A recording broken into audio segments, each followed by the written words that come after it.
शुरू किया।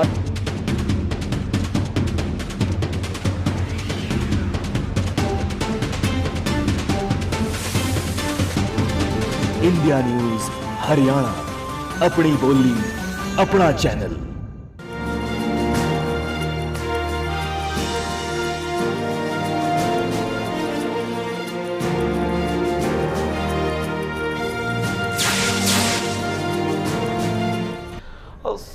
सुदीप जी, देश कहा जाता है देश नेता 5 साल में बदल जाते हैं, लेकिन सिविल सर्विसेज या जो प्रशासनिक अधिकारी हैं वो देश चलाते हैं, मंत्रालय चलाते हैं, देश को चलाने के ऊपर जिम्मेदारी उनकी होती है। राजनेता बदलते रहते हैं, 5 साल में कोई एक पार्टी आएगी, एक पार्टी चली गई, लेकिन जो विभागों की रणनीति होती है, देश के अंदर मंत्रालयों की जो रणनीति होती है, उनकी जिम्मेदारी सिविल सर्विसेज के जरिए जो चुनकर आते हैं, प्रशासनिक अधिकारी हों, पुलिस अधिकारी हों, या फिर विदेश सेवा में जाने वाले अधिकारी हों, या रेवेन्यू सर्विस में जाने वाले अधिकारी हों, या फॉरेस्ट सर्विस में जाने वाले अधिकारी हों, बहुत बड़ी जिम्मेदारी हो जाती है।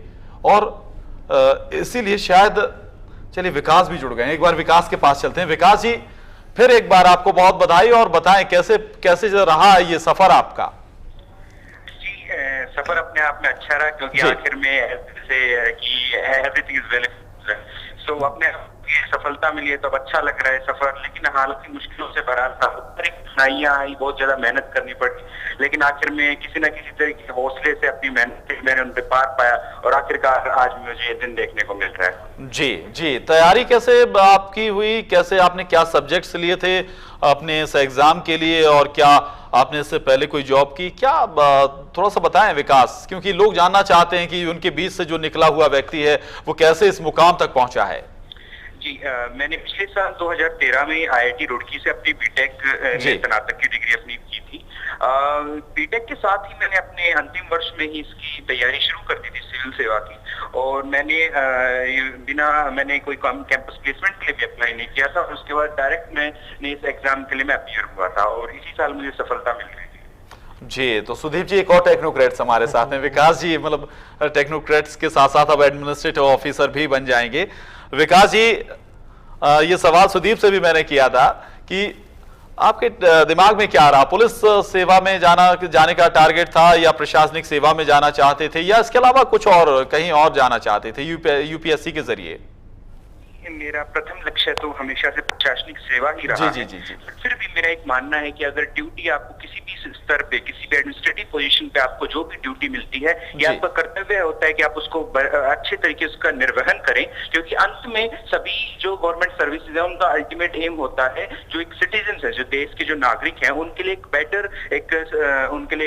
बेटर सुविधाएं उनको देना। तो मेरे हिसाब से वही एक मतलब मेरी एक कोशिश रहेगी, मैं अगर किसी भी स्तर पर जब मैं अपनी सेवाएं अगर दूंगा तो। जी, परिवार का कैसा सहयोग रहा इस दौरान आपके?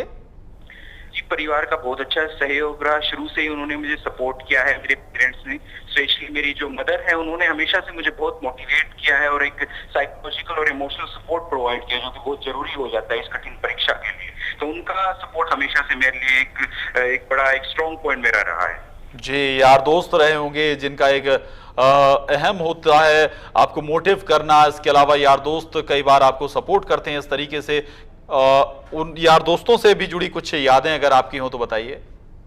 जी, बहुत सी ऐसी यादें हैं। कई बार ऐसा लगता था तैयारी के दौरान, जैसे मैंने बताया, क्योंकि बड़ी कठिन परीक्षा है, तो हमेशा लगता है शायद मैं नहीं कर पाऊं। तो उस समय जहां मेरा मनोबल टूटने लगता था, तो मेरे दोस्त हमेशा से इसमें मेरी मदद करते थे, वो आके मेरा मनोबल बढ़ाते थे, किसी तरह मुझे चीयर अप करने की कोशिश करते थे कि नहीं, तुम अगर मेहनत करोगे तुम्हें जरूर सफलता हासिल होगी। तो सचमुच में उन्हें भी इस समय पर धन्यवाद देना चाहूंगा, उनका भी एक बड़ा अहम, एक महत्वपूर्ण उनका एक रोल है मेरी सफलता में।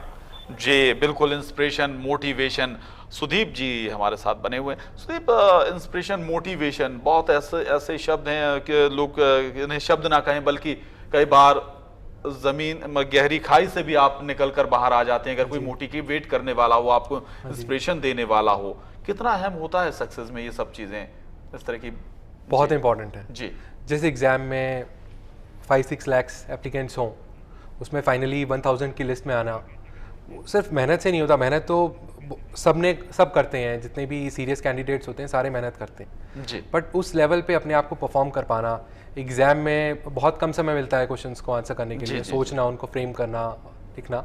मैं मानता हूँ कि इसमें मोटिवेशन का और जिस तरीके से हमारे पेरेंट्स हमको encourage करते हैं, इसका बहुत इंपॉर्टेंट फैक्टर होता है। और अगर जो आप मोटिवेटेड नहीं है, अगर जो सिर्फ आप इसलिए सिविल सर्विसेज की तैयारी कर रहे हैं क्योंकि आपका नेबर भी कर रहा है, तो शायद सक्सेस नहीं मिलेगी। उसके लिए एक पैशन चाहिए होता है कभी से, कि हाँ मैं करूँगा, मैं एग्ज़ाम में बैठूंगा, मैं एग्ज़ाम को क्लियर करूँगा, ये पैशन चाहिए होता है।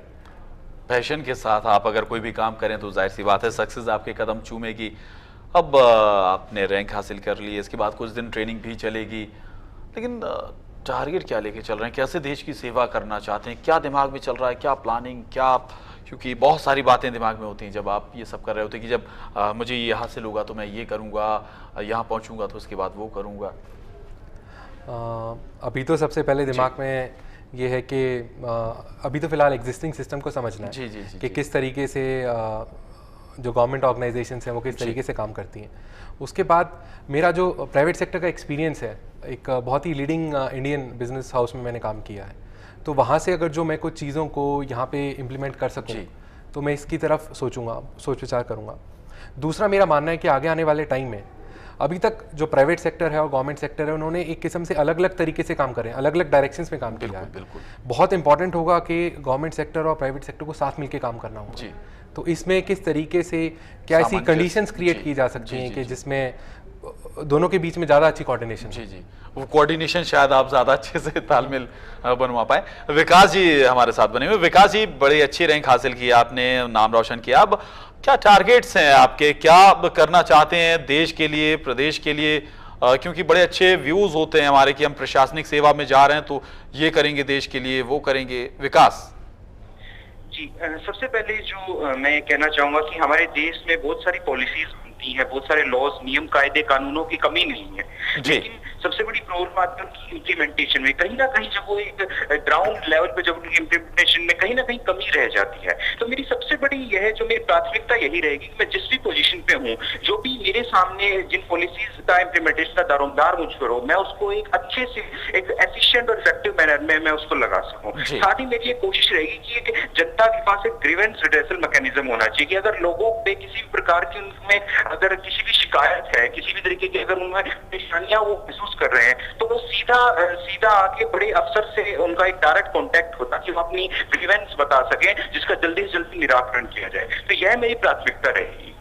बिल्कुल, ये प्राथमिकता जाहिर सी बात है और इन प्राथमिकताओं के साथ आगे भी बढ़ना होगा। सुदीप, अक्सर जो आम धारणा बन गई है, लोगों में आम धारणा बन गई है, शायद उसे बदलने की जरूरत है, बहुत ज्यादा बदलने की जरूरत है। लोगों का कहना है कि प्रशासनिक सेवा में जाके लोगों का एक ध्येय हो जाता है पैसे कमाना, और ये इन प्रकार तमाम तरह के हथकंडे अपनाकर प्रशासनिक जो अधिकारी होते हैं मोटा पैसा बनाते हैं। उस धारणा को भी अब बदलने की जरूरत है। उस धारणा में क्योंकि एक गलत छवि अभी लोगों के बीच में गई है। परसेप्शन जो है जो पब्लिक परसेप्शन है वो कहीं ना कहीं एक रियलिटी का रिफ्लेक्शन भी होता है लेकिन इसके साथ मैं बताऊंगा, जैसे कि विकास हैं, समीर हैं, सब ने काफ़ी अच्छी जॉब्स का इनका पोटेंशियल था। मैं भी अपनी बहुत एक वेल पेइंग कॉर्पोरेट जॉब छोड़ के आया हूँ। तो जो मोटिवेशन होती है वो इन चीज़ों से नहीं, बल्कि जो इंक्लिनेशन होनी चाहिए कैंडिडेट्स की, वही समाज सेवा करनी होनी चाहिए। पब्लिक सर्विस के लिए आए हैं, पब्लिक सर्विस करेंगे, और जिस तरीके से जो फॉर्मेट चेंज हुआ है यूपीएससी का, वो भी इसको बहुत सपोर्ट कर रहा है।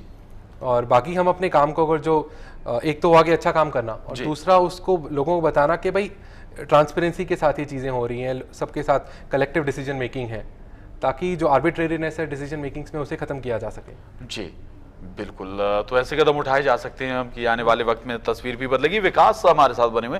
विकास, ये प्रश्न मैंने सुदीप से पूछा था, आपसे भी पूछ रहा हूँ। आप आईआईटी पास आउट होकर आए, टेक्नोक्रेट्स हैं, अब मैनेजमेंट और टेक्नोलॉजी से जुड़े हुए बहुत ज़्यादा लोग अब यूपीएससी में आ रहे हैं, प्रशासनिक सेवा में आ रहे हैं। इसका कितना फ़ायदा प्रबंधन से जुड़े, तकनीक से जुड़े लोगों को, आम जनता के बीच में अब जाएंगे तो कितना ज़्यादा फ़ायदा आप लोगों को दे सकते हैं, डिलीवर कर सकते हैं? देखिए, आज के अगर समय में बताएं, टेक्नोलॉजी कोई ऐसी चीज नहीं है जो बहुत एक नई, कोई नया एक मतलब कि एक इन्वेंशन है कोई ये हमारे समय की। पुराने समय से, इवन जब हल भी चलाया गया, जब सबसे पहले पहले आग का जो इन्वेंशन डिस्कवरी हुई तो वो भी अपने आप में एक टेक्नोलॉजी थी। तो टेक्नोलॉजी का एक बेसिक काम होता है हमारे जीवन को आसान बनाना, हमारे जीवन की कठिनाइयों को दूर करना। तो जब टेक्नोलॉजिकल फील्ड से लोग आते हैं, मैनेजमेंट फील्ड से लोग आते हैं, तो वो एक क्रिटिकल बेंट ऑफ माइंड उनका होता है, वो ज्यादा एक ऑब्जेक्टिव लेवल पे चीजों को समझ सकते हैं, प्रॉब्लम्स को एनालाइज कर सकते हैं और उसका एक बेटर सॉल्यूशन वो सोच पाते हैं। उसी तरीके से मैनेजमेंट तो अपने आप में एक बहुत ही बड़ा फील्ड है। हमारे हर क्षेत्र में, हर छोटे छोटे हम कोई भी काम करते हैं उसमें मैनेजमेंट की जरूरत होती है। और लेकिन जब इतने आप बड़े स्तर पर पूरे देश को अगर चलाने वाले हैं तो उसमें अगर आपको एक मैनेज